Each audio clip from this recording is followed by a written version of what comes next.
ನಮಸ್ಕಾರ ವೀಕ್ಷಕರೇ, ನಿಮ್ಮೆಲ್ಲರಿಗೂ ನಮ್ಮ ಕೃಷಿ ದೇವೋಭವ ಬಳಗಕ್ಕೆ ಸ್ವಾಗತ ಸುಸ್ವಾಗತ. ವೀಕ್ಷಕರೇ, ನಾವೀಗ ಬೆಳಗಾವಿಯಲ್ಲಿದ್ದೇವೆ. ಸೊ ಇಲ್ಲಿ ನಾವು ಶ್ರೀಶಕ್ತಿ ಶೀಪ್ ಫಾರ್ಮ್, ಶ್ರೀಶಕ್ತಿ ಕುರಿ ಫಾರ್ಮಲ್ಲಿದ್ದೀವಿ. ಸೊ ಇಲ್ಲಿ ವಿಶೇಷತೆ ಏನಪ್ಪ ಅಂತಂದರೆ, ಇವರು ನಾರಿ ಸುವರ್ಣ ಕುರಿ ಸಾಕಾಣಿಕೆಯನ್ನು ಮಾಡ್ತಾ ಇದ್ದಾರೆ. ಇದರಲ್ಲೇನಪ್ಪ ವಿಶೇಷತೆ ಇದೆ? ಈಗಾಗಲೇ ಸಾಕಷ್ಟು ಜನ ನಾರಿ ಸುವರ್ಣ ತಳಿಯ ಕುರಿಗಳನ್ನ ಸಾಕ್ತಾ ಇದ್ದಾರಲ್ಲ ಅಂತ ನೀವು ಕೇಳ್ಬೋದು. ಆದರೆ ಇಲ್ಲಿ ವಿಶೇಷತೆ ಏನಪ್ಪ ಅಂತಂದರೆ, ಇವ್ರು ಸಾಕ್ತಾ ಇರುವಂಥದ್ದು ಪ್ಯೂರ್ ನಾರಿ ಸುವರ್ಣ ತಳಿಯ ಕುರಿಗಳನ್ನು. ಯಾಕಪ್ಪ ಈ ಮಾತನ್ನ ನಾನು ಒತ್ತಿ ಹೇಳ್ತಾ ಇದ್ದೇನೆ ಅಂದರೆ, ನಾರಿ ಸುವರ್ಣ ತಳಿಯ ಕುರಿಗಳಿಗೆ ಬೇಡಿಕೆ ಹೆಚ್ಚಾಗ್ತಿದ್ದಂಗೆಲ್ಲ ಯಾವ ಥರ ಜನಗಳು ಮೋಸ ಮಾಡೋಕ್ಕೆ ಶುರು ಮಾಡಿದ್ರು. ಒಂದು ನಾರಿ ಸುವರ್ಣ ತಳಿಯ ಕುರಿಗಳನ್ನು ನಾವು ತಗೊಳ್ಳೋ ಟೈಮಲ್ಲಿ ಯಾವ ಥರ ಎಚ್ಚರಿಕೆ ವಹಿಸಬೇಕು ಮತ್ತು ಇವುಗಳ ದಿನಚರಿ ಹೇಗಿರಬೇಕು. ಅಷ್ಟೇ ಅಲ್ಲದೆ ಸಾಕಷ್ಟು ಜನ, ಉದಾಹರಣೆಗೆ ಹೇಳಬೇಕು ಅಂತಂದರೆ ನಮ್ಮ challenging star D boss Darshan sir ಅವರ ತಮ್ಮ ಆದಂತಹ ದಿನಕರ್ ತೂಗುದೀಪ್ ಅವರು ಸಹ ಕುರಿ ಸಾಕಾಣಿಕೆಯಲ್ಲಿ ಒಂದು ಪ್ರಯತ್ನವನ್ನು ಮಾಡ್ತಾರೆ. ಆದರೆ ಅದರಲ್ಲಿ ಸಿಕ್ಕಾಪಟ್ಟೆ ನಷ್ಟ ಹೊಂದಿ ಕುರಿ ಸಾಕಾಣಿಕೆಯನ್ನು ಕೈ ಬಿಡ್ತಾರೆ. ಯಾಕೆ ಒಂದು ಕುರಿ ಸಾಕಾಣಿಕೆಯಲ್ಲಿ ನಷ್ಟಗಳು ಉಂಟಾಗ್ತವೆ, ಇದರ ಬಗ್ಗೆ ಸಂಪೂರ್ಣವಾದ ಮಾಹಿತಿಯನ್ನು ಈ ವಿಡಿಯೋದಲ್ಲಿ ನಾನು ತಿಳಿಸ್ಕೊಡ್ತೇನೆ. ಸೊ ದಯವಿಟ್ಟು ಈ ಒಂದು ವಿಡಿಯೋವನ್ನು ಕೊನೆವರೆಗೂ ನೋಡಿ. ಕುರಿ ಸಾಕಾಣಿಕೆ ಮಾಡಬೇಕು ಅಂತ ಅಂದ್ಕೊಂಡಿರೋರು, ಅದರಲ್ಲೂ ನಾರಿ ಸುವರ್ಣ ತಳಿಯ ಕುರಿ ಸಾಕಾಣಿಕೆ ಮಾಡಬೇಕು ಅಂತ ಅಂದ್ಕೊಂಡಿರೋರಿಗೆ ಈ ಒಂದು ವಿಡಿಯೋ ತುಂಬಾ ಉಪಯುಕ್ತಕರವಾಗಿ ಇರುತ್ತೆ. ಸೊ ಬನ್ನಿ, ತಡ ಮಾಡದೆ ಈ ಒಂದು ವಿಡಿಯೋನ ಶುರು ಮಾಡೋಣ. ಸರ್ ನಮಸ್ಕಾರ, ನಿಮ್ಮ ಒಂದು ಪರಿಚಯ ಮಾಡ್ಕೊಳ್ಳಿ ಮತ್ತು ನಿಮ್ಮ ಒಂದು ಕುರಿ ಫಾರ್ಮ್ ಬಗ್ಗೆ ಪರಿಚಯ ಮಾಡ್ಕೊಳ್ಳಿ ಮತ್ತು ನಿಮ್ಮಲ್ಲಿರುವಂತಹ ಒಂದು ನಾರಿ ಸುವರ್ಣದ ಬಗ್ಗೆ ಒಂದಷ್ಟು ಮಾಹಿತಿ ಕೊಡಿ ಸರ್. ನಾನು ಮಹೇಶ್ ಮೀರಜ್ಕರ್ ಅಂತೇಳಿ ಬೆಳಗಾಮಲ್ಲಿ ನಮ್ಮದು ಶಕ್ತಿ ಶೀಪ್ ಆ್ಯಂಡ್ ಗೋಟ್ ಫಾರ್ಮ್ ಅಂತ ನಮ್ಮದು ನಾರಿ ಸುವರ್ಣ ಶೀಪ್ ಫಾರ್ಮ್ ಇದೆ. ನನ್ನ ಹತ್ರ ಪ್ಯೂರ್ ನಾರಿ ಸುವರ್ಣ ಅಂದರೆ ರಿಸರ್ಚ್ ಸೆಂಟರ್ ಪಲ್ಟನ್ದಿಂದ ನಾನು ಪರ್ಚೇಸ್ ಮಾಡಿದ್ದು. ನನ್ನ ಹತ್ರ ಪ್ಯೂರ್ ನಾರಿ ಸುವರ್ಣ ಶೀಪ್ಗಳಿದ್ದಾವೆ. ಓಕೆ ಸರ್, ಈಗ ನಿಮಗೆ ಒಂದು ಕುರಿ ಫಾರಮ್ ಮಾಡ್ತೀನಿ ಅಂತ ಬಂದಾಗ ಬೇರೆ ಬೇರೆ ತಳಿಯ ಕುರಿಗಳು ಸಿಕ್ಕಾಪಟ್ಟೆ ಇದ್ರೂ ನಾರಿ ಸುವರ್ಣ ಮಾಡೋದಕ್ಕೆ ಏನು ಒಂದು ಬಲವಾದ ಕಾರಣ ಸರ್? ಇದನ್ನು ಮಲ್ಟಿ ಕಿರಿಂಗ್ ಜೀನ್ ಇದೆ, ಅದರಲ್ಲಿ ಇದೆ. ಇದು 2ರಿಂದ 5 ಮರಿ ಕೊಡೋ ಗುಣಲಕ್ಷಣ ಈ ಕುರಿಯಲ್ಲಿ ಇದೆ. ಓಕೆ ಸರ್, ಈಗ ನನ್ನ ಹತ್ರನೂ 3 ಎಲ್ಲ ಈಗ 2-3 ಮರಿ ನನ್ನ ಹತ್ರ ಈಗ ಹಾಕ್ತಾ ಇದೆ ಕುರಿಗಳು. ಅದಕ್ಕೆ ಇದು ಬೆನಿಫಿಟ್, ಇನ್ನೊಂದು ಕುರಿ ಸಾಕಾಣಿಕೆ ಮಾಡೋಕ್ಕಿಂತ ಇದರ ಸ್ವಲ್ಪ ಪ್ರಾಫಿಟ್ ಜಾಸ್ತಿ ಇದೆ. ಅಂದರೆ ಭಾಳ ಕಡಿಮೆ ಟೈಮಲ್ಲಿ ಮರಿಗಳು ಡಬಲ್ ಆಗಿಬಿಡುತ್ತೆ. Okay sir. ಸರ್ ಇದು ಎಷ್ಟು ವರ್ಷದಿಂದ ಇದು ನಾರಿ ಸುವರ್ಣ? 2 ವರ್ಷ ಆಯಿತು ನಾನು ಸ್ಟಾರ್ಟ್ ಮಾಡಿ. 2 ವರ್ಷ ಆಯಿತು. ನಾನು 5 ಫಿಮೇಲು ಮತ್ತು 10 ಮರಿ ಫಿಮೇಲ್ ಮರಿದಿಂದ ಸ್ಟಾರ್ಟ್ ಮಾಡಿದ್ದು. ಇವತ್ತು ನನ್ನ ಹತ್ರ 80 ಕ್ವಾಂಟಿಟಿ ಇದೆ. 80 ಇದೆ. Okay sir. ಸರ್ ಇದ್ರ ಬಗ್ಗೆ ನಿಮಗೆ ಮಾಹಿತಿ ಎಲ್ಲಿ ಸಿಕ್ತು ಸರ್? ನೀವು ಎಲ್ಲಿಂದ ತಂದ್ರಿ? ನಾನು ಪಲ್ಟನ್ದಿಂದ ತೊಗೊಂಡು ಪಲ್ಟನ್ ನಾರಿ ಸುವರ್ಣ ರಿಸರ್ಚ್ ಸೆಂಟರ್ ಇದೆ, ಅಲ್ಲಿಂದ ಅವ್ರ ಕಡೆಯಿಂದ ನಾನು ಪರ್ಚೇಸ್ ಮಾಡಿ. Okay sir. ಸರ್ ಈಗ ನಿಮ್ಮ ಒಂದು ಶೆಡ್ ಫಾರಮ್ ಬಗ್ಗೆ ಇನ್ನೊಂದಷ್ಟು ಮಾಹಿತಿ ಕೊಡಿ ಸರ್. ಇದು ನಮ್ಮದು ಕಾಸ್ಟ್ ಐರನ್ನಲ್ಲಿ, ಅಂದರೆ ಇದಕ್ಕೆ MS ಶೀಟು ಇದರಲ್ಲಿ ನಾನು ಈ ಶೆಡ್ ರೆಡಿ ಮಾಡ್ಕೊಂಡಿದ್ದೀನಿ. ಅದನ್ನ ಈ ಶೆಡ್ನಲ್ಲಿ ನಾನು ಸ್ವಲ್ಪ ಕಂಪಾರ್ಟ್ಮೆಂಟ್ ಮಾಡಿದ್ದೇನೆ. ಇದು ಈಗ ಇದು ಒಂದು ಕಂಪಾರ್ಟ್ಮೆಂಟ್ ಮಾಡಿದ್ದೇನೆ. ಯಾಕಂದರೆ 2.5 ತಿಂಗಳ ಮಟ್ಟ ತಾಯಿ ಹಾಲು ಕುಡಿಬೇಕು. ಮರಿ ಕುರಿ ತಾಯಿ ಹಾಲು ಕುಡಿಬೇಕಂತ ಹೇಳಿ ಅದಕ್ಕೆ ಸೆಪ್ರೇಟ್ ಒಂದು ಸೆಕ್ಷನ್ ಮಾಡಿದ್ದೀವಿ. ಅದಕ್ಕೆ 2 ಸರಿ 3 ಸರಿ ನಾವು ಹಾಲು ಕುಡಿಸ್ತೀವಿ. ಆಮೇಲೆ ತಿರ್ಗಾ ಅದಕ್ಕೆ ಹುಲ್ಲು ಹಾಕಲಿಕ್ಕೆ ಅದಕ್ಕೆ ಸೆಪ್ರೇಟ್ ಮೇಂಟೈನ್ ಮಾಡ್ತೀವಿ. ತಾಯಿ ಜೋಡ ಅದನ್ನು ಬಿಡೋದಿಲ್ಲ. 2.5 ತಿಂಗಳ ಮೇಲೆ ನಾವು ಅದಕ್ಕೆ ಮತ್ತೆ ಕ್ರಾಸಿಂಗ್ ಮಾಡಿಬಿಡ್ತೀವಿ. ಸರ್ ಇದು ಶೆಡ್ ಫಾರಮ್ ಮಾಡೋದಕ್ಕೆ ಕಾಸ್ಟ್ ಏನಾಯಿತು ಸರ್ ನಿಮಗೆ? ಇದು ಒಂದು 3-3.5 ಲಕ್ಷ ರೂಪಾಯಿ ಬಂತು. ನಾನು ಅಂದರೆ ಸ್ವಲ್ಪ ಓಲ್ಡ್ ಅವ್ರದ್ದು 2 ಸ್ಟ್ರಕ್ಚರ್ ಇದ್ದು, ಅದನ್ನು ತೊಗೊಂಡು ಪರ್ಚೇಸ್ ಮಾಡ್ಕೊಂಡು ನಾನು ಇದನ್ನು ರೆಡಿ ಮಾಡ್ಕೊಂಡಿದ್ದೀನಿ. ಓಕೆ ಸರ್, ಇದು ಗೌರ್ಮೆಂಟ್ ಕಡೆಯಿಂದ ಸಬ್ಸಿಡೀಸ್ ಏನಾದರೂ? ಇಲ್ಲ, ನಾನು ಓನ್ ಇದರಲ್ಲಿ ಇದು ಮಾಡಿದ್ದೀನಿ. ಏನು ಸಬ್ಸಿಡಿ ಅದು ಗೌರ್ಮೆಂಟ್ ಫೆಸಿಲಿಟೀಸ್ ಏನು ಮಾಡಿಲ್ಲ. ಓಕೆ ಸರ್, ಇಲ್ಲೊಂದಷ್ಟು ಸಪ್ರೇಟ್ ಮರಿಗಳನ್ನ ಇಟ್ಟಿದ್ದೀರಾ ಸರ್, ಇದೇನಕ್ಕೆ ಸರ್? ಟೋಟಲ್ ಬ್ರೀಡರ್ ಮೇಲ್ ಇದ್ದಾವೆ. Okay sir. ಈಗ ಎಲ್ಲ ಇವು ಟೋಟಲ್ ಬಿ ಅಂದರೆ ಹೋಮೋಜಿಗಸ್. ಹಾಂ ಸರ್. ಯಾರೇ ಈಗ ನಮ್ಮ ಹತ್ರ ಯಾರು ಫಾರ್ಮ್ಗಳು ನಡೆಸ್ತಾರೆ, ಅವ್ರಿಗೆ ಬೇಕಂದರೆ ನಾವು ಅದನ್ನು ಕೊಡ್ತೀವಿ. ಇವು 2 ಮರಿ ಈಗ ಆಲ್ರೆಡಿ ನಾನು ಮಾಲಿಂಗ್ಪುರಕ್ಕೆ ಕೊಟ್ಟಿದ್ದೀನಿ. ಹಾಂ ಸರ್. ಯಾವ 2 ಮರಿ ಸರ್? ಇದೊಂದು ಇದು ಕೋಡಿಂಗ್ ಒಂದು, ವಿದೌಟ್ ಕೋಡ್ ಒಂದು. Okay sir. ಇವು 2 ಮರಿ ನಾಳೆ ಹೋಗ್ತಾ ಇದ್ದಾವೆ. ಮಾಲಿಂಗ್ಪುರ ಒಬ್ಬರು ಫಾರ್ಮ್ದವ್ರು ತೊಗೊಂಡಿದ್ದಾರೆ. Okay sir. ಸರ್ ಅಲ್ಲಿ ಇನ್ನೊಂದು ಇದು ಮಾಡಿದಿರಲ್ಲ ಸರ್?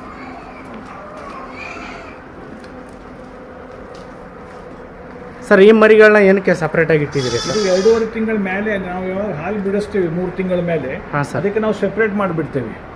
ಅಂದರೆ ಅದಕ್ಕೆ ಸೆಲ್ಫ್ ಡಿಪೆಂಡ್, ಅಂದರೆ ಅವರು ತಿನ್ಲಿಕ್ಕೆ ಸ್ಟಾರ್ಟ್ ಮಾಡಿದ ಮೇಲೆ ಅವ್ರು ಸೆಪ್ರೇಟ್ ಮೇಂಟೆನೆನ್ಸ್ ಮಾಡಿಬಿಡ್ತೇವೆ ನಾವು ಅದಕ್ಕೆ. ಅದರಿಂದ ಅದು ವೇಟ್ಗೇನು ಒಳ್ಳೆ ಬರುತ್ತೆ. ಅಂದರೆ ಅದನ್ನು ಇವುಗಳ ಜೊತೆನೂ ಬಿಡ್ಬೋದಲ್ಲ ಸರ್? ಏನಕ್ಕೆ ಇಲ್ಲ, ಇದು ಸ್ವಲ್ಪ ಹೈಟೆಡ್ ಇದೆ ಅಲ್ಲ, ಸೊ ಈ ದೊಡ್ಡ ಕುರಿಯಲ್ಲಿ ಸಣ್ಣ ಮರಿ ಬಿಟ್ಟರೆ ಇದಕ್ಕೆ ತಿನ್ನಕ್ಕೆ ಕೊಡೋದಿಲ್ಲ. ಇವು ದೊಡ್ಡ ಕುರಿ ಆಗ್ತಾವಲ್ಲ, ಅದಕ್ಕೆ ಅದು ತಿನ್ನಕ್ಕೆ ಅವು ಕೊಡೋದಿಲ್ಲ. ಅದಕ್ಕೆ ಅದ್ರ ಸಲುವಾಗಿ ಸೆಪ್ರೇಟ್ ಒಂದು ಸ್ಮಾಲ್ ಟೈಪ್ ಇದನ್ನು ಮಾಡಿ ಅದನ್ನು ನಾವು ಮಾಡ್ಕೊಂಡಿದ್ದೀವಿ. ಇದು ತುಂಬ ಚಿಕ್ಕದಿದೆ, ಚಿಕ್ಕ ಮರಿಗಳಿಗೆ ಅಂತ ಮಾಡ್ತೀವಿ. ಸಲುವಾಗಿ ಅಷ್ಟೇ ಇದನ್ನು ನಾವು ಮಾಡಿದ್ದೀವಿ. ಈ ದೊಡ್ಡ ಮರಿಗಳು ಈ ದೊಡ್ಡ ಟೈಪ್ ಮಾಡಿದ್ದೀವಿ. Okay sir. ಸರ್, ಈಗ ಒಂದು 2-3 ವರ್ಷದ ಕೆಳಗಡೆ ಅಂದರೆ ಲಾಕ್ಡೌನ್ ಟೈಮಲ್ಲಿ ಏನಾಗ್ಬಿಡ್ತು ಅಂದರೆ ದಿಢೀರ್ ಅಂತೇಳಿ ಒಂದು ಕುರಿ ಸಾಕಾಣಿಕೆಗೆ ಡಿಮ್ಯಾಂಡ್ ಬಂದ್ಬಿಡ್ತು ಸರ್. ಅಂದರೆ ಈಗ ದೊಡ್ಡ ದೊಡ್ಡ ಸಿಟಿಲಿ ವರ್ಕ್ ಮಾಡ್ತಿರೋರು, ಆಮೇಲೆ ಲಕ್ಷಾಂತರ ರೂಪಾಯಿ ಬಂಡವಾಳ ಇಟ್ಕೊಂಡಿರೋರು ಏನು ಮಾಡಿಬಿಟ್ರು, ಇದರಲ್ಲಿ ಒಳ್ಳೆ ಡಿಮ್ಯಾಂಡ್ ಇದೆ, ಬೆನಿಫಿಟ್ ಇದೆ ಅಂತೇಳಿ ಈ ಒಂದು ಫೀಲ್ಡಿಗೆ ಬರ್ತಾರೆ ಸರ್. ಬಟ್ ಅವ್ರು ಬಂದವರಲ್ಲಿ 90% ಫ್ಲಾಪ್ ಆಗ್ತಾರೆ. ಆಮೇಲೆ ಕುರಿ ಸಾಕಾಣಿಕೆಯಲ್ಲಿ ಏನು ದುಡ್ಡಿಲ್ಲ, ಏನು ಬರೀ ಲಾಸು ಅಂತ ಹೇಳ್ಕೊಂಡು ಹೋಗ್ತಾರೆ. ಸೊ ಇದ್ರ ಬಗ್ಗೆ ನೀವೇನು ಹೇಳ್ತೀರಿ ಸರ್? ಲಾಸ್ ಅಂತಂತ ಇದ್ರಾಗ ಏನೂ ಇಲ್ಲ. ಈಗ ನಾನು 2 ವರ್ಷದಿಂದ ಇದನ್ನು ಸ್ಟಾರ್ಟ್ ಮಾಡಿದ್ದೀನಿ, ನನಗೆ ಒಂದು ಪೈಸಾನು ಲಾಸ್ ಆಗಿಲ್ಲ. ಯಾಕಂದರೆ ಕಾಸ್ಟಿಂಗ್ ನಾವು ವರ್ಕೌಟ್ ಮಾಡುವ ಫಸ್ಟ್ ಅಂದರೆ ನಾಲೆಜ್ ಬೇಕು. ಅದು ಏನು ಹಾಕಬೇಕು, ಏನಿಲ್ಲ, ಅದು ಮೇಂಟೆನೆನ್ಸ್ ಹೆಂಗೆ ಮಾಡಬೇಕು, ಅದನ್ನು ಆಹಾರ ಪದ್ಧತಿಗಳು, ಅದಕ್ಕೆ ಏನು ನಾವು ಆಹಾರ ಆಗಬೇಕು, ನಾವು ಚೀಪೆಸ್ಟು ಆಹಾರ ಎಲ್ಲಿ ಏನು ಸಿಗತ್ತೆ ಅದನ್ನು ನಾವು ಮ್ಯಾನೇಜ್ಮೆಂಟ್ ಮಾಡ್ಕೊಂಡು ಮಾಡಿದರೆ ಇದಕ್ಕೆ ಲಾಸ್ ಅಂತಂತದ್ರಾಗ ಏನಿಲ್ಲ. ಅಂದರೆ ನಾವು ಖರ್ಚಿನ ಮ್ಯಾನೇಜ್ ಮಾಡ್ದಂಗೆ ನಮ್ಮ ಪ್ರಾಫಿಟ್ ಜಾಸ್ತಿ ಆಗ್ತಾ ಹೋಗುತ್ತೆ. ಹೌದು. ಆಮೇಲೆ ಸರ್, ಬೇರೆ ಬೇರೆ ತಳಿಗಳಿಗೆ ಕಂಪೇರ್ ಮಾಡಿದ್ರೆ ನಮ್ಮ ನಾರಿ ಸುವರ್ಣ ಯಾವ ಥರ ಒಂದು ಪ್ರಾಫಿಟೇಬಲ್ ಅಂತ ಅನ್ಸುತ್ತೆ ಸರ್? ಪ್ರಾಫಿಟೇಬಲ್ ಅಂದರೆ ಇದು ಕೊಡೋದು ಜಾಸ್ತಿ ಮರಿ ಕೊಡೋದು ಲಕ್ಷಣ ಈ ಥರ ಆಗಿದೆ. ಈಗ ನಾಟಿ ಕುರಿ ತಗೊಂಡು ವರ್ಷದಲ್ಲಿ ಅಥವಾ 8 ತಿಂಗಳಿಗೆ 1 ಮರಿ ತಗೊಳ್ಳೋಕ್ಕಿಂತ ಇದು 8 ತಿಂಗಳಿಗೆ 3 ಮರಿ ಕೊಡುತ್ತೆ. Okay sir. ಅದನ್ನು ಪ್ರಾಫಿಟ್ ಈಗ ಒಂದು ಕುರಿ ಸಲುವಾಗಿ ಎಷ್ಟು ನಾವು ಕಷ್ಟ ತಗೋಬೇಕು, ಅದೇ ಒಂದು ಕುರಿ ಇದಕ್ಕೆ ತಗೊಂಡ್ರೆ ನಮಗೆ 3 ಪಟ್ಟು ಲಾಭ ಸಿಗುತ್ತೆ. Okay sir. ಈಗ ಸರ್, ಈಗ ನಾರ್ಮಲಾಗಿ ಕುರಿಗಳನ್ನ ಮೇಯಿಸ್ಕೊಂಡು ಇದು ಮಾಡ್ತಾರೆ ಸರ್, ಗ್ರೇಸಿಂಗ್ ಅಂತ ಏನು ಕರಿತೀವಲ್ಲ ಸರ್, ಅದಕ್ಕೆ ಮತ್ತು ಒಂದು ಶೆಡ್ ಫಾರ್ಮಲ್ಲಿ ಈ ಥರ ಸಾಕಾಣಿಕೆ ಮಾಡೋದಕ್ಕೂ ಏನು ವ್ಯತ್ಯಾಸ ಇದೆ, ಮತ್ತು ಇದು ಶೆಡ್ ಫಾರ್ಮ್ ಮಾಡೋದ್ರಿಂದ ಬೆನಿಫಿಟ್ಸ್ ಏನಿದೆ ಸರ್? ಶೆಡ್ ಫಾರ್ಮಲ್ಲಿ ಮಾಡಿದರೆ ನಮ್ಮ ಕುರಿ ಆರೋಗ್ಯ ಒಳ್ಳೆ ಇರುತ್ತೆ. ಯಾಕಂದರೆ ನಾವು ಏನು ಕೊಡ್ತಾ ಇದ್ದೀವಿ, ಏನು ಫುಡ್ ಕೊಡ್ತಾ ಇದ್ದೀವಿ, ಅದಕ್ಕೆ ನಾವು ಪ್ರಾಪರ್ಲಿ ಮೇಂಟೆನೆನ್ಸ್ ಮಾಡಿ ಒಳ್ಳೆ ರೀತಿಯಲ್ಲಿ ನಾವು ಫುಡ್ ಕೊಡ್ಬೋದು. ಗ್ರೇಸಿಂಗಿಗೆ ಕಳಿಸಿದ ಮೇಲೆ ಅದಕ್ಕೆ ಗ್ರೇಸಿಂಗಿಗೆ ಮತ್ತು ಅದಕ್ಕೆ ಒಂದು ಆಳ ಅಂದರೆ ಒಂದು ಲೇಬರ್ ಹಚ್ಕೊಂಡು ಅದು ಮಾಡೋಕ್ಕಿಂತ ಇದನ್ನು ಸ್ಟಾಲ್ ಫೀಡ್ ಮಾಡಿದ್ದು ಯಾವಾಗೂ ಚಲೋ. Okay sir. ನೀವೀಗ ಅದಕ್ಕೆ ಕಾಯಿಲೆಗಳು ಅಥವಾ ಏನು ಮೇಂಟೆನೆನ್ಸ್ ಇದು ಕಡಿಮೆ ಇದೆ. Okay sir. ಸರ್, ಈಗ ಕಡಿಮೆ ಇದೆ. ಓಕೆ, ಫುಡ್ ಅಂತ ಹೇಳಿದ್ರಿ ಸರ್, ಮೇವು ಒಳ್ಳೆ ಅಂದರೆ ಪೌಷ್ಟಿಕ ಆಹಾರ ಕೊಡ್ತೀನಿ ಅಂತ ಹೇಳಿದ್ರಿ. ಏನೇನು ಕೊಡ್ತಾ ಇದ್ದೀರಿ ಸರ್? ನಾವು ಬೆಳಿಗ್ಗೆ ಫಸ್ಟ್ ತೊಗರಿ ಹೊಟ್ಟು ಕೊಡ್ತೀವಿ. Okay sir. ತೊಗರಿ ಹೊಟ್ಟು ಕೊಡ್ತೀವಿ. ಆಮೇಲೆ ಮಧ್ಯಾಹ್ನ ನಾವು ಸೂಪರ್ ನೇಪಿಯರು ಅಥವಾ 4G ಬುಲೆಟ್ ಅಂತಿದೆಯಲ್ಲ, ಸ್ಮಾರ್ಟ್ ನೇಪಿಯರು, ಅದನ್ನು ಕೊಡ್ತೀವಿ 2 ಸೆಕೆಂಡು. ಸಾಯಂಕಾಲ ನಾವು ಏನು ಕೈ ತಿಂಡಿ ಕೊಡ್ತೀವಿ, ಅದಕ್ಕೆ ನಾವು ರಾಗಿ ಕೊಡ್ತೀವಿ. ರಾಗಿ ಬೆಳಿಗ್ಗೆ ನೆನೆ ಇಟ್ಟು ಸಾಯಂಕಾಲ ರಾಗಿ ಮತ್ತು ಗೆಣಸು, ಸ್ವೀಟ್ ಪೊಟ್ಯಾಟೊ, ಅದನ್ನು ಸ್ಮ್ಯಾಶ್ ಮಾಡಿ ಅವು 2 ನಾವು ಕೈ ತಿಂಡಿ ಅಂತ ಸಾಯಂಕಾಲ ಕೊಡ್ತೀವಿ. ಮತ್ತು ರಾತ್ರಿ ನಾವು ಸೈಲೇಜ್ ಕೊಡ್ತೀವಿ, ಕಾರ್ನ್ ಸೈಲೇಜ್. ಹಾಂ ಸರ್. ಸರ್, ಇದು ಗೆಣಸು ಕೊಡ್ಬೋದಾ ಸರ್? ಅಂದರೆ ನಾನು ಭಾಳಷ್ಟು ಕಡೆ ಕೇಳಿಲ್ಲ. ಒಳ್ಳೆ ಫುಡ್, ಅದು ಒಳ್ಳೆ ನ್ಯೂಟ್ರಿಷನ್ ಫುಡ್ಡು, ಎಲ್ಲರೂ ರೆಕಮೆಂಡ್ ಮಾಡ್ತಾರೆ. ನಮ್ಮ ಹತ್ರ ಇಲ್ಲಿ ಅವೈಲೇಬಿಲಿಟಿ ಭಾಳ ಚೆನ್ನಾಗಿದೆ ಮತ್ತು ನಮ್ಮಲ್ಲೇ ರೇಟು ಕಡಿಮೆ ಇದೆ. ನಾವು ಅದನ್ನು ತೊಗೊಂಡು ಬಂದು ನಮ್ಮ ಮಷಿನ್ ಇದೆ, ಆ ಮಷಿನ್ನಲ್ಲಿ ಸ್ಮ್ಯಾಶ್ ಮಾಡ್ತೀವಿ. ಸ್ಮ್ಯಾಶ್ ಅಂದರೆ ರೌಂಡಿ ಟೈಪ್ ಆಗಿಬಿಡುತ್ತೆ ಅದು. ಅದ್ರ ಜೋಡ ನಾವು ರಾಗಿ ಕೊಡ್ತೀವಿ, ರಾಗಿ ಮತ್ತು ಅದನ್ನು ಮಿಕ್ಸ್ ಮಾಡಿ ನಾವು ಕೈ ತಿಂಡಿ ಕೊಡ್ತೀವಿ. Okay sir. ಸರ್, ಈಗ ಶೆಡ್ ಫಾರ್ಮ್ ಮಾಡಿ ಏನೋ ಒಂದು ಕುರಿ ಸಾಕಾಣಿಕೆ, ಮೇಕೆ ಸಾಕಾಣಿಕೆ ಮಾಡ್ತಾರಲ್ಲ ಸರ್, ಸೊ ಅವ್ರಿಗಿರುವಂಥ ಅಪಾಯಗಳಂದರೆ ನಷ್ಟದ ಭಯಗಳು ಏನೇನು ಅಂತ ಇರುತ್ತೆ ಸರ್? ಈಗ ಮಾಮೂಲಿ ನಾವೀಗ ನನಗೇನು ಗೊತ್ತಿಲ್ಲ ಸರ್, ಈ ಫೀಲ್ಡಿಗೆ ಬಂದು ಇದು ಮಾಡ್ತೀನಿ ಅಂದ್ಕೊಳ್ಳಿ ಸರ್, ಎಲ್ಲೆಲ್ಲಿ ನನಗೆ ಲಾಸಸ್ ಆಗೋ ಚಾನ್ಸಸ್ ಇದೆ, ಅದ್ರ ಬಗ್ಗೆ ನೀವು ಯಾವ ಥರ ಟಿಪ್ಸ್ ಕೊಡ್ತೀರಿ ಸರ್? ಇದನ್ನ ಕಂಟ್ರೋಲ್ ಮಾಡಿದ್ರೆ ನಿಮಗೆ ಅಂದರೆ ಇದಕ್ಕೆ ಬರೀ ಮೇಂಟೆನೆನ್ಸ್. ಫಸ್ಟ್ ಅಂದರೆ ಮೇಂಟೆನೆನ್ಸ್. ನೀವು ಹಾಕೋ ಫುಡ್ಡು, ನೀವು ಅದ್ರ ಮೇಲೆ ಎಷ್ಟು ನೀವು ಅದ್ರ ಮೇಲೆ ಲಕ್ಷ್ಯ ಕೊಡ್ತೀರಾ, ಅದಕ್ಕೆ ಟೈಮ್ ಕೊಡ್ತೀರಾ, ಅದ್ರ ಮೇಲೆ ಡಿಪೆಂಡ್ ಇದೆ. Okay sir. ಆಮೇಲೆ ದಿಢೀರ್ ಅಂತ ಸ್ಟಾರ್ಟಿಂಗಿಂದನೇ ಸಣ್ಣ ಪ್ರಮಾಣದಲ್ಲಿ ಮಾಡೋದು ಬೆಟ್ರ್? ಯಾವಾಗೂ ಬೆಟ್ರ್. ಇದು ಏನಿಲ್ಲ, ರೊಕ್ಕ ನನ್ನ ಹತ್ರ ಭಾಳ ಇದೆ ಅಂಥೇಳಿ ದೊಡ್ಡ ಶೆಡ್ ಮಾಡಿ ಅದು ಎಲಿವೇಟೆಡ್ ಶೆಡ್ ಏನು ಬೇಕಾಗಿಲ್ಲ. ಇದನ್ನು ಸಿಂಪಲ್ಲು, ಒಂದು ಚಳಿ, ಮಳೆ ಮತ್ತು ಬಿಸಿಲು, ಅದಕ್ಕೆ ಒಂದು ಸಂರಕ್ಷಣೆ ಅಂಥೇಳಿ ಒಂದು ಸ್ಮಾಲ್ ಯಾವುದೂ ಟೈಪ್ ಶೇಡ್ನಲ್ಲಿ ಇದು ಮಾಡ್ಬೋದು. Okay sir. ಇದೇನು ಮಾಡ್ತಾರೆ, ನಾನು ಅಲ್ಲಿ ನೋಡಿದ್ದೀನಿ ಅವ್ರು ಇಂಥದ್ದು ಮಾಡಿದ್ದಾರೆ, ಅಂಥದ್ದು ಮಾಡಿದ್ದಾರೆ. ಯಾರು ದೊಡ್ಡ ಶೆಡ್ನಲ್ಲಿ ಇವತ್ತು ಮಟ್ಟ ಯಾರು ಮಾಡಿದ್ದಾರೆ ದೊಡ್ಡ ಶೆಡ್ನಲ್ಲಿ ಅಥವಾ ಎಲಿವೇಟೆಡು ಹೈಟೆಕ್ಸ್ನಲ್ಲಿ, ಯಾರೂ ಮಟ್ಟ ಯಾರೂ ಸಕ್ಸಸ್ ಆಗಿಲ್ಲ. ಎಲ್ಲ ಬಂದ್ ಮಾಡ್ಕೊಂಡು ಹೋಗಿದ್ದಾರೆ. ಯಾಕಂದರೆ ಶೆಡ್ನಲ್ಲಿ ಅವ್ರು ಎಷ್ಟು ದುಡ್ಡು ಹಾಕ್ತಾರಲ್ಲ, ಆ ಶೆಡ್ ದುಡ್ಡು ಹಾಕ್ತಾರೆ, ಆಮೇಲೆ ಕುರಿ ತರಕ್ಕೆ ಅವ್ರ ಹತ್ರ ದುಡ್ಡು ಇರೋದಿಲ್ಲ. ಕುರಿ ತಂದರೆ ಅದಕ್ಕೆ ಫಾಡರ್ ಅಂದರೆ ಅದಕ್ಕೆ ವ್ಯವಸ್ಥೆ, ಅದಕ್ಕೆ ತಿನ್ನೋ ವ್ಯವಸ್ಥೆ ಮಾಡೋಕೆ ಅವ್ರ ಹತ್ರ ಇದು ಇರೋದಿಲ್ಲ. ಆಮೇಲೆ ಅದು ಹೀಗಾಗಿ ಅವೆಲ್ಲ ಫಾರ್ಮ್ಗಳು ಕ್ಲೋಸ್ ಆಗ್ತಾ ಇದ್ದಾವೆ. ಇಲ್ಲ, ಯಾಕೆ ಈ ಪ್ರಶ್ನೆ ಕೇಳಿದೆ ಅಂತ ಹೇಳಿದ್ರೆ ಸರ್, ನಾವು ನಮ್ಮ ಕನ್ನಡ ಸಿನಿಮಾದ ಹೆಸರಾಂತ ನಟರಾದ ದರ್ಶನ್ ಸರ್ ಅವರು ಒಂದು ಇಂಟರ್ವ್ಯೂಲ್ಲಿ ಹೇಳ್ತಾರೆ, ಸೊ ಇದು ತುಂಬ ಪ್ರಾಫಿಟಬಲ್ ಇದೆ ಅಂತೇಳಿ ನನ್ನ ತಮ್ಮನ್ನು ಮಾಡೋಕ್ಕೆ ಹೋದ ದಿನಕರ್ ತೂಗುದೀಪ್ ಅವರು. ಬಟ್ ಅದು ಶೆಡ್ ಫಾರ್ಮ್ ಮಾಡೋಕ್ಕೆ ಹೋದಿ ಲಾಸ್ ಆದ ಅಂತ ಹೇಳಿದೆ ಸರ್. ಆ ಒಂದು ಕಾರಣಕ್ಕೆ ಲಾಸ್ ಆಗೋದು ಗ್ಯಾರಂಟಿನ. ಅದು ನೀವು ಇನ್ವೆಸ್ಟ್ಮೆಂಟ್ ಏನು ಮಾಡ್ತೀರಲ್ಲ ಅಷ್ಟು ತಕ್ಕ ಇದಕ್ಕೆ ನೀವು ಶೆಡ್ಗೆ ಮತ್ತು ನೀವು ಇದಕ್ಕೆ ಮೇಂಟೆನೆನ್ಸ್ ಅಂದರೆ ಶೆಡ್ಗೆ ಮ್ಯಾಕ್ಸಿಮಮ್ ಇದಕ್ಕೆ ಖರ್ಚಾಗೋದು ಶೆಡ್ಗೆ. ಹಾಂ ಸರ್. ಆ ಶೆಡ್ಗೆ ಈ ರೀತಿ ಖರ್ಚು ಮಾಡ್ತಾರಲ್ಲ ಅದಕ್ಕಿಂತ ಸ್ಮಾಲ್ ಶೆಡ್ನಲ್ಲಿ ನಾನು ಸ್ಮಾಲ್ ನಮ್ಮದು ಹಳಿ ಬಿಲ್ಡಿಂಗ್ ಇದು, ಹಳಿ ಬಿಲ್ಡಿಂಗ್ನಲ್ಲಿ ನಾನು 2 ರೂಮ್ನಲ್ಲಿ ನಾನು ಸ್ಟಾರ್ಟ್ ಮಾಡಿದ್ದಿದ್ದು. ಈಗ ಅಲ್ಲೇ ಸ್ವಲ್ಪ ರಶ್ ಆಗಾಕಾಯಿತು, ಅದು ಕ್ವಾಂಟಿಟಿ ಜಾಸ್ತಿ ಆದಮೇಲೆ ನಾನು ಇದೇ ಶೆಡ್ ನಾನು ಅದು ಓಲ್ಡ್ ಟೈಪು ಅಂದರೆ ಓಲ್ಡ್ ಇದರಲ್ಲಿ ತೊಗೊಂಡು ಬಂದು ನಾನು ಮಾಡಿದ್ದೇನೆ. ಯಾಕಂದರೆ ಇದಕ್ಕಿಷ್ಟು ಶೆಡ್ಗೆ ಇನ್ವೆಸ್ಟ್ಮೆಂಟ್ ಮಾಡುವಂಥದ್ದು ಬಿಸ್ನೆಸ್ ಅಲ್ಲ. ಅಂದರೆ ಹೈಟೆಕ್ ಶೆಡ್ ಮಾಡೋದು ನೆಸೆಸರಿ ಇಲ್ಲ. ಹೈಟೆಕ್ ಶೆಡ್ ಮಾಡೋದು ಏನೂ ನೆಸೆಸರಿ ಇಲ್ಲ. ನೀವು ಜಮೀನಲ್ಲಿ ಮಾಡಿದರೂ ಇದು ಒಳ್ಳೆ ರೀತಿ ಜೋಪಾನ ಆಗುತ್ತೆ. Okay sir. ಆಮೇಲೆ ಸರ್, ಈಗ ನಿಮ್ಮ ಹತ್ರ ಕೊಡೋವಂಥ ಮರಿಗಳು ಏನಾದರೂ ಇದೆಯಾ? ಸೇಲ್ಸ್ಗೆ ಏನಾದರೂ ಇಟ್ಕೊಂಡಿದ್ದೀರಾ ಸರ್? ಸೇಲ್ಸ್ ನಾವು ಕೊಡ್ತಾ ಇದ್ದೇವೆ. ಪ್ರತಿ 3 ತಿಂಗಳು ನಾವು ಕೊಡ್ತೀವಿ. ಪ್ರತಿ 3 ತಿಂಗಳು ಈ ಥರ ಇದು ಫಿಮೇಲ್ ಒಂದು 8 ಫಿಮೇಲ್ ಇದ್ದಾವೆ. ಹಾಂ ಸರ್. ಈ ಥರ 8 ಫಿಮೇಲ್ ಇದ್ದಾವೆ. ಅವು ನಾವು ಪ್ರತಿ 3 ತಿಂಗಳಿಗೆ ನಾವು ಕೊಡ್ತೀವಿ. Okay sir. ಸರ್, ಇದು ನಾರಿ ಸುವರ್ಣ ತಳಿ ಕಂಡುಹಿಡಿದಿದ್ದಾಗ ಸಿಕ್ಕಾಪಟ್ಟೆ ಬೇಡಿಕೆ ಇತ್ತು ಸರ್. ಯಾಕಪ್ಪ ಅಂತಂದರೆ ಇದು ಕಡಿಮೆ ಸಮಯದಲ್ಲಿ ಹೆಚ್ಚು ಮರಿಗಳನ್ನ ಕೊಡುತ್ತೆ ಅಂತೇಳಿ. ಆದರೆ ಒಂದು 6 ತಿಂಗಳು 1 ವರ್ಷದ ಒಳಗಡೆ ಬೇಡಿಕೆ ಕಡಿಮೆ ಆಗಿಬಿಡ್ತು. ನಾನು ಒಂದಷ್ಟು ಜನರಿಗೆ ಕೇಳಿದೆ, ಯಾಕೆ ಈಗ ತೊಗೋತಾ ಇಲ್ಲಲ್ಲ, ಬೇಡಿಕೆ ಕಡಿಮೆ ಆಗಿದೆ ಅಂದಾಗ ಅವ್ರು ಹೇಳಿದ್ದೇನೆಂದರೆ, ಸರ್ ಎಲ್ಲ ಪ್ಯೂರು ನಾರಿ ಸುವರ್ಣ ಬ್ರೀಡ್ ಅಂತೇಳಿ ಹೇಳ್ತಾರೆ ಸರ್, ಬಟ್ ಅದು ಪ್ಯೂರ್ ಇರಲ್ಲ, ಸಿಕ್ಕಾಪಟ್ಟೆ ಮೋಸ ನಡೀತಾ ಇದೆ. ಆ ಒಂದು ಕಾರಣಕ್ಕೆ ಈಗ ನಾರಿ ಸುವರ್ಣ ತೊಗೊಳೋದು ಬಿಟ್ಟಿದ್ದೀವಿ ಅಂತ ಹೇಳಿದ್ರು. ಸೊ ಇದ್ರ ಬಗ್ಗೆ ನೀವೇನು ಹೇಳೋಕ್ಕೆ ಇಷ್ಟಪಡ್ತೀರಿ ಸರ್? ಇದಾಗಿದ್ದು ಸತ್ಯ. ಯಾಕಂದರೆ ನಾನು ಫಾರ್ಮ್ ಸ್ಟಾರ್ಟ್ ಮಾಡುವಾಗ ನನಗೂ ಇದು ಭಾಳ ನಮೂನೆ ಅನುಭವ ಬಂತು.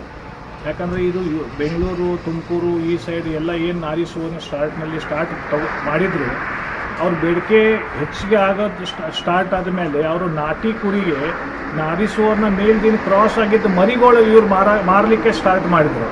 ಆಮೇಲೆ ಆ ರಿಸಲ್ಟು ಹಾಗೆ ಅದು ಯಾರು ಅವ್ರು ಮರಿಗಳು ತೊಗೊಂಡಿದಾರ ಅವ್ರಿಗೆ ಮುಂದೆ ಅದನ್ನು ರಿಸಲ್ಟ್ ಬಂದಿಲ್ಲ. ಅದರ ಸಲುವಾಗಿ ಆ ನಾರಿ ಸುವರ್ಣ ಹೆಸರು ಅವರು ಹೆಸರು ಕೆಡಿಸ್ಬಿಟ್ರು. ನಾರಿ ಸುವರ್ಣ ತೊಗೋಬೇಕಂದ್ರೆ ಈಗ ಅಲ್ಲಿ ನಿಮ್ಕರ್ ರಿಸರ್ಚ್ ಸೆಂಟರ್ನಲ್ಲಿ ನಾವು ಮೊದಲೇ ಬುಕ್ ಮಾಡಬೇಕು. ಅಲ್ಲೇ ಒಂದು ಕುರಿ 5,000 ಲೆಕ್ಕದಲ್ಲಿ ಅಲ್ಲಿ ಡಿಪಾಸಿಟ್ ಮಾಡಬೇಕು. ಅವ್ರ ಹತ್ರ ಯಾವಾಗ ಮಾರಲಿಕ್ಕೆ ರೆಡಿ ಆಗ್ತವೆ ಅವಾಗ ಅವ್ರು ನಮ್ಗೆ ಅವ್ರು 5 ಮರಿ ಅಷ್ಟೇ ನಮ್ಗೆ ಅವ್ರು ಕೊಡೋದು. ನಾವು 20-30 ಮರಿ ಬೇಕಾದರೆ ಅವ್ರು ಕೊಡೋದಿಲ್ಲ. ಅಲ್ಲೇ ಹೋಗಿ ನಾವು ಬುಕ್ ಮಾಡಬೇಕು. 6 ತಿಂಗಳು 8 ತಿಂಗಳ ಮೇಲೆ ಅವರೇ ಹತ್ರ ಒಂದು ಇದಿದೆ ರಿಜಿಸ್ಟರು. ಆ ರಿಜಿಸ್ಟರ್ನಲ್ಲಿ ಎಂಟ್ರಿ ಮಾಡಿಕೊಂಡು ನಮ್ಮದು ಯಾವಾಗ ನಂಬರ್ ಬರುತ್ತೆ ಅವಾಗ ಅವ್ರು ನಾರಿ ಸುವರ್ಣ ನಮಗೆ ಕೊಡ್ತಾರೆ. ಅದು ಎಲ್ಲಿ ಸರ್ ಪ್ಲೇಸ್ ಹೇಳಿ ಸರ್? ಇದು ನಾರಿ ಸುವರ್ಣ ರಿಸರ್ಚ್ ಸೆಂಟರ್ ಇದೆ. ನಮ್ಮ ನಿಮ್ಕರ್ ಅಗ್ರಿಕಲ್ಚರ್ ರಿಸರ್ಚ್ ಇನ್ಸ್ಟಿಟ್ಯೂಟು ಫಲ್ಟನ್ನಲ್ಲಿ ಇದೆ. ಯಾವ ಡಿಸ್ಟ್ರಿಕ್ಟ್ ಬರುತ್ತೆ ಸರ್? ಇದು ಫಲ್ಟನ್ ಸಾತಾರಾ ಡಿಸ್ಟ್ರಿಕ್ಟ್, ಮಹಾರಾಷ್ಟ್ರ ಸರ್. ಮಹಾರಾಷ್ಟ್ರ. ಅವರೇ ಇದು ಕಂಡು ಹಿಡಿದಿದ್ದು, ಇದು ಬ್ರೀಡ್ ಡೆವಲಪ್ ಮಾಡಿದ್ದು ಅವರೇ. ಅವ್ರ ಹತ್ರ ಕೊಡಲಿಕ್ಕೆ ಮರಿಗಳಿಲ್ಲ. ಆ ಮರಿಗಳು ಅವ್ರ ಹತ್ರ ಕೊಡಲಿಕ್ಕೆ ಇಲ್ಲ ಅಂಥೇಳಿ ಈ ಸೈಡ್ ಮಂದಿ ಮೊದಲು ಏನು ಅವ್ರು ತೊಗೊಂಡು ಬಂದು ಬಿಸ್ನೆಸ್ ಮಾಡೋಕೆ ಚಾಲು ಮಾಡಿದರು. ಆಮೇಲೆ ಅವ್ರಿಗೆ ಡಿಮ್ಯಾಂಡ್ ನೋಡಿ ಮರಿಗಳು ಕೊಡಲಿಕ್ಕೆ ಇದಾಗಿಲ್ಲ, ಪಾಸಿಬಲ್ ಆಗಿಲ್ಲ. ಅವ್ರೇನು ಮಾಡಿದರು, ನಾಟಿ ಕುರಿಗಳಿಗೆ ಒಂದು 200-300 ಹಿಂಡುಗಳಿಗೆ ನಾರಿ ಸುವರ್ಣ ಮೇಲ್ ಕೊಟ್ಟು ಅವರು ಮರಿಗಳು ತೊಗೊಂಡು ಬಂದು ಅವರು ನಾರಿ ಸುವರ್ಣ ಅಂತ ಮಾರಲಿಕ್ಕೆ ಸ್ಟಾರ್ಟ್ ಮಾಡಿದರು. ಆ ಕ್ವಾಲಿಟಿ ಅದರಲ್ಲಿ ಫಸ್ಟು F1ಗೆ ಅದು ಬರೋದಿಲ್ಲ. ಹಾಂ ಸರ್. F1ಗೆ ಅದು ಬರೋದಿಲ್ಲ. ಮುಂದೆ ಹೋಗಿ ಆ ಒಂದೇ ಮರಿ ಹಾಕತ್ತೆ, ಟೆಪ್ 2 ಮರಿ ಹಾಕ್ಬೋದು. ಹೀಗಾಗಿ ಅದನ್ನ ಹೆಸರು ಇದು ಸ್ವಲ್ಪ ಇದಾಗಿಬಿಡ್ತು, ಹಾಳಾಗಿದ್ದು ಅದೇ ಕಾರಣ. Okay sir. ಸರ್, ಈಗ ನಾವು ಒಂದು ನಾರಿ ಸುವರ್ಣ ಕುರಿಯನ್ನು ತಗೋಕೆ ಹೋಗ್ತೀವಿ ಅಂದರೆ ಇದು ಪ್ಯೂರ್ ಬ್ರೀಡ್ ಅಂತ ನಾವು ಹೆಂಗೆ ಕಂಡುಹಿಡಿಯೋದು ಸರ್? ಇದು ಕಂಡುಹಿಡಿಯೋದೇನು ದೊಡ್ಡ ಕಷ್ಟ ಇಲ್ಲ. ಇದಕ್ಕೆ ಒಂದು ಹೆಬ್ಬಾಳ್ನಲ್ಲಿ ಲ್ಯಾಬ್ ಇದೆ. ಅದಕ್ಕೆ ಇದು ಬ್ಲಡ್ ಸ್ಯಾಂಪಲ್ ಕೊಟ್ಟರೆ ಅವರೆಲ್ಲ ಚೆಕ್ ಮಾಡಿ ಕೊಟ್ಟು ಬಿಡ್ತಾರೆ. ಇದು BB ಇದೆ, BW ಇದೆ. BB ಅಂದರೆ ಹೆಮೋಜಿಗಸ್, BW ಅಂದರೆ ಹೆಟ್ರೋಜಿಗಸ್. ಅಂದರೆ 2 ಕೊಡೋದು ಮಲ್ಟಿಜೀನೇ. ಅದು 1 ಜೀನು ಅಥವಾ 2 ಜೀನ್ ಇರ್ತಾವೆ. ಮ್ಯಾಕ್ಸಿಮಮ್ ಇರೋದು 2 ಜೀನ್. ಅದಕ್ಕೆ BB ಅಂತಾರೆ, ಬ್ರೂನುಲಾ ಜೀನ್. ಮತ್ತು BW ಅಂದರೆ ಒಂದು ವೈಲ್ಡ್ ಜೀನು, ಒಂದು ಬ್ರೂನುಲಾ ಜೀನ್. 2 ಕುರಿಯಲ್ಲಿ ಮಲ್ಟಿ ಕಿಡಿಂಗನೇ ಆಗುತ್ತೆ. ಆ ರಿಸರ್ಚ್ ಸೆಂಟರ್ ನಮ್ಮದು ಲ್ಯಾಬ್ನಲ್ಲಿ ಅದನ್ನು ಬ್ಲಡ್ ಕೊಟ್ಟು ನೀವು ಸ್ಯಾಂಪಲ್ ಮಾಡಿಸ್ಕೋಬೋದು. ಅಥವಾ ನಾವೇನಾಗಿ ನಮ್ಮ ಹತ್ರ ಏನು ಕುರಿಗಳು ಇದ್ದಾವಲ್ಲ ಅವೆಲ್ಲ ಟ್ಯಾಗಿಂಗ್ ಮಾಡಿ ನಾವು ಅಲ್ಲಿ ಚೆಕ್ ಮಾಡಿಕೊಂಡು ಅದನ್ನು ಟ್ಯಾಗಿಂಗ್ ಮಾಡಿದ್ದು ಎಲ್ಲ ನಮ್ಮ ಹತ್ರ ರೆಕಾರ್ಡ್ಸ್ ಇದೆ, ಎಲ್ಲ ನಮ್ಮ ಹತ್ರ ಇರೋದು ಎಲ್ಲ ಗ್ಯಾರಂಟೆಡು ನಾರಿ ಸುವರ್ಣ ಇದೆ ನಮ್ಮ ಹತ್ರ. ಈಗ ಅವರು ಏನು ಮಾಡ್ತಾರೆ, ಲೋಕಲ್ ಕುರಿಗೆ ಕ್ರಾಸ್ ಮಾಡ್ತಾರೆ, ನಮ್ಮ ಹತ್ರ ಇದು ಮಾಡೋದಿಲ್ಲ, ಟೇಸ್ಟ್ ಮಾಡಿಸೋದಿಲ್ಲ. ಅದು ಬಿಬಿದೇ ಬರೋಕ್ಕೆ ಸಾಧ್ಯ ಇಲ್ಲ. BW ಬಂದರೆ ಅದು 2 ಹಾಕತ್ತೆ, ಒಮ್ಮೊಮ್ಮೆ BWನೂ ಬರೋದಿಲ್ಲ. ಹೀಗಾಗಿ ಅವರು ಈಗ ಫಾರ್ಮ್ ನೋಡಿಕೊಂಡು ಯಾರು ಬರ್ತಾರೆ, ಇಲ್ಲ ಇವ್ರ ಹತ್ರ ನಾರಿ ಸುವರ್ಣ ಇದೆ, ಆಯ್ತಾ ಇವರು ಒಳ್ಳೆ ರೀತಿ ಇರ್ಬೋದು ಅಂಥೇಳಿ ತೊಗೊಂಡೋಗ್ತಾರೆ. ಆಮೇಲೆ ತಿರ್ಗಾ ಅದು ಮರಿ ದೊಡ್ಡ ಮಾಡಿ ಅದನ್ನು ಪ್ರೆಗ್ನೆಂಟ್ ಆಗಿ ಡೆಲಿವರಿ ಆಗೋ ಮಟ್ಟ 1 ವರ್ಷ ಕಾಲ ಹೋಗುತ್ತೆ. ಹಾಂ ಸರ್. ಅಷ್ಟರಲ್ಲಿ ಅವನು ಅದು 1 ವರ್ಷದ ಮೇಲೆ 1 ಮರಿ ಹಾಕಿದ ತಕ್ಷಣ ಅವನ್ನೆಲ್ಲ ಮೂಡ್ ಆಫ್ ಆಗಿ ಇದನ್ನು ಹೆಸರು ಹಾಳು ಮಾಡಿದ ಕಾರಣನೇ ಇವ್ರ ಮಂದಿ. ಹಾಂ, ಒಳ್ಳೆ ರೀತಿಯಲ್ಲಿ ಇದು ಬಿಸ್ನೆಸ್ಸು ಅಂತ ಮಾಡಿಕೊಂಡು ಈ ಥರ ನಾನು ಹೆಂಗೆ ಗಳಿಸ್ಬೇಕಪ್ಪ, ನಾ ಸುಳ್ಳು ಹೇಳಿದ್ರೆ ಹೆಂಗೆ ಗಳಿಸ್ಬೇಕು, ಈ ರೀತಿಯಲ್ಲಿ ಈ ದಂಧೆ ಮಾಡಿಕೊಂಡು ಈಗ ನಾರಿ ಸುವರ್ಣ ಬ್ರೀಡಿಗೆ ಹೆಸರು ಹಾಳು ಮಾಡಿದ್ದು ಈ ಜನ. Okay sir. ಈಗ ಒಮ್ಮೆ ಏನು ಮಾಡಿ, ಈಗ ಸ್ಟಾರ್ಟಿಂಗ್ನಲ್ಲಿ ಮಾಡಿದ್ರಂತೆ, ಅದು ಇಲ್ಲ ಒಂದು ಬ್ಲಡ್ ಸ್ಯಾಂಪಲ್ ಕಳಿಸೋದು, ಅದನ್ನು ತೊಗೊಂಡು ಬಂದು ಅದು ಇಲ್ಲದು ಯಾವುದು BW ಇದೆ ಅಥವಾ WW ಇದೆ ಆ ಟ್ಯಾಗ್ ಅದಕ್ಕೆ ಹೊಡೆದು ಆ ರಿಪೋರ್ಟ್ ತೋರಿಸ್ಕೊಂಡು ಅದು ಮಾರ್ಕೊಂಡು ಮೋಸ ಮಾಡಿದ್ದು ಜನನೂ ಬಹಳಷ್ಟು ಆಗಿದೆ ಇಲ್ಲಿ. Okay sir. ಈಗ ಯಾರಾದರೂ ಹೊಸದಾಗಿ ನಾರಿ ಸುವರ್ಣ ಸಾಕಬೇಕು ಅಂತ ಅಂದ್ಕೊಂಡವ್ರಿಗೆ ನೀವು ಹೇಳುವಂಥ ಒಂದು ಸಲಹೆ ಸೂಚನೆಗಳೇನು? ಇದು ನನ್ನ ಹತ್ರ ಬಂದರೆ ಅವ್ರು ನನ್ನ ಮುಂದೆ ಬರಬೇಕು. ಅವ್ರ ಮುಂದೆ ನಾನು ಅವ್ರ ಬ್ಲಡ್ ಸ್ಯಾಂಪಲ್ ತೆಗಿತೀನಿ, ಟ್ಯಾಗ್ ನಂಬರ್ ಅವರೇ ನೋಡ್ತಾರೆ, ಅವ್ರ ಮುಂದೆ ಬ್ಲಡ್ ಸ್ಯಾಂಪಲ್ ಕಳಿಸ್ತೀನಿ. ರಿಪೋರ್ಟ್ ಬ್ಲಡ್ ಸ್ಯಾಂಪಲ್ಲು ಬೆಂಗಳೂರು ಹೆಬ್ಬಾಳ್ನಲ್ಲಿ ಇದ್ದಾರೆ, ಅಲ್ಲಿ ಚೆಕ್ ಮಾಡ್ತಾರೆ, ಅದೊಂದು ರಿಪೋರ್ಟ್ ಬರುತ್ತೆ, ನೀವು ಅದನ್ನು ತೊಗೊಬೋದು. ಯಾಕಂದರೆ ನನ್ನ ಹತ್ರ 99% ಈಗ ಟೋಟಲಿ ಎಷ್ಟು ಕುರಿಯಲ್ಲಿ ನನಗೆ ಬರೀ ಒಂದು BW ಕುರಿ ಇದೆ, ಉಳಿದ ಎಲ್ಲ BBನೇ ಇದೆ. ನನ್ನ ಮೇಲೂ BB ಇದೆ. ನನಗೆ 200% ಗ್ಯಾರಂಟಿ ಇದೆ ನನ್ನ ಹತ್ರ BB ಇದೆ ಅಂಥೇಳಿ.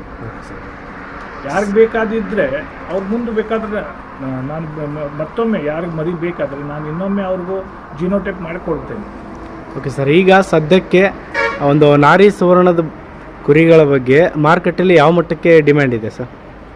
ಡಿಮ್ಯಾಂಡ್ ಅಂದರೆ ಒಬ್ಬರು ಇದು ಮಲ್ಟಿ ಕಿಡಿಂಗ್ ಇದ್ದರೆ ಅದು ಮನೆಯಲ್ಲಿ ಒಂದು ಯಾರು ಹಳಿ ಏನು ಏಜ್ಡ್ ಪರ್ಸನ್ ಇರಬೇಕು ಅಥವಾ ಯಾರೇ ಲೇಡೀಸ್ಗಳು ಇರ್ಬೋದು, ಅವ್ರ ಮನೆಯಲ್ಲಿ ಮಾಡ್ಕೊಂಡು ಒಂದು ಉದ್ಯೋಗ ಮಾಡ್ಬೋದು. ಇದಕ್ಕೆ ಸ್ಪೆಷಲ್ ಅಷ್ಟೇನು ದೊಡ್ಡ ರೀತಿಲೇ ಮೇಂಟೆನೆನ್ಸ್ ಇದೆಯಪ್ಪ, ಲಕ್ಷ ಕೊಡಬೇಕು ಅಥವಾ ಇದಕ್ಕೆ ದೊಡ್ಡ ಒಂದು ಸಮಯ ಕೊಡಬೇಕಂತದ್ದು ಏನಿಲ್ಲ. ಯಾರು ಬೇಕಾದವರು ತಮ್ಮ ಮನೆಯಲ್ಲಿ ಒಂದು 10x10 ರೂಮ್ ಇದ್ದರೆ ಕನಿಷ್ಠ ಒಂದು 10x10ನಲ್ಲಿ ಕನಿಷ್ಠ ಒಂದು 10 ಫಿಮೇಲು 1 ಮೇಲ್ ಆರಾಮ್ಸಿರ ಸಾಕಾಣಿಕೆ ಮಾಡಬಹುದು. ಒಳ್ಳೆ ರೀತಿ ಇದಕ್ಕೆ ಪ್ರಾಫಿಟ್ ತಗೋಬೋದು. ಓಕೆ, ಅಂದರೆ ಕಡಿಮೆ ಖರ್ಚಲ್ಲಿ ಸ್ವಲ್ಪ ಲಾಭ ಮಾಡ್ಕೋಬೋದು. ಸರ್ ಇಲ್ಲೆಲ್ಲ ಇದೆಯಲ್ಲ ಸರ್, ಏನು ವೇಸ್ಟ್ ಥರನ ಯಾವ ಥರ ಸರ್? ಇದ್ರ ಬಗ್ಗೆ ಹೇಳ್ತೀನಿ ಅಂದರೆ ಇಲ್ಲ, ಇದು ನಮ್ಮ ತೊಗರಿ ಹೊಟ್ಟು. ಈಗ ಬೆಳಿಗ್ಗೆ ಫಸ್ಟ್ ಟೈಮ್ ಏನು ಹಾಕ್ತೇವಲ್ಲ, ಹಾಂ ಸರ್, ಇದು ತೊಗರಿ ಹೊಟ್ಟು. ಇದನ್ನೆಲ್ಲ ತಿಂದು ಉಳಿದ ಮೇಲೆ ಇದು ಸ್ವಲ್ಪ ಕಡ್ಡಿ ಉಳಿದಿದೆ. ಹಾಂ ಸರ್. ಈ ಕಡ್ಡಿ ಉಳಿದಿದ ಮೇಲೆ ಇದನ್ನು ನಾವು ತಿರ್ಗಾ ಜಮಾ ಮಾಡಿಕೊಂಡು ನಮ್ಮ ಹತ್ರ ಒಂದು ಮಷೀನ್ ಇದೆ. Okay sir. ಆ ಮಷೀನ್ನಲ್ಲಿ ಹಾಕೊಂಡು ಇದನ್ನು ಟೋಟಲಿ ಪೌಡರ್ ಮಾಡಿಬಿಡ್ತೀವಿ. ಅಂದರೆ ತೌಡು, ಗೋಧಿ ತೌಡು, ಅಕ್ಕಿ ತೌಡು ಬರುತ್ತಲ್ಲ, ಆ ಟೈಪ್ ರೆಡಿ ಮಾಡ್ಕೊಂಡು ಬಿಡ್ತೀವಿ. ಮತ್ತು ಸಾಯಂಕಾಲ ನಾವೇನು ಕೈ ತಿಂಡಿ ಕೊಡ್ತೇವಲ್ಲ, ಆ ಕೈ ತಿಂಡಿನಲ್ಲಿ ಮಿಕ್ಸ್ ಮಾಡಿ ಕೊಟ್ಬಿಡ್ತೇವೆ. ಅಂದರೆ ಅವಕ್ಕೆ ಎನಿಮಲ್ಗೆ ಫೈಬರ್, ಪ್ರೋಟೀನ್ ಕಂಟೆಂಟ್ ಮತ್ತು ಅದಕ್ಕೆ ಅದು ಮ್ಯಾಚ್ ಆಗಿಬಿಡುತ್ತೆ. ಸೊ ಈ ವಿಡಿಯೋ ನೋಡ್ಬಿಟ್ಟು ಯಾರಾದರೂ ನಮಗೆ ಮರಿಬೇಕು ಅಂತ ನಿಮ್ಮನ್ನ ಕಾಂಟ್ಯಾಕ್ಟ್ ಮಾಡ್ಬೇಕಂದ್ರೆ ನಿಮ್ಮೊಂದು ಕಾಂಟ್ಯಾಕ್ಟ್ ನಂಬರ್ ಇದೆ 9448066055. Okay sir.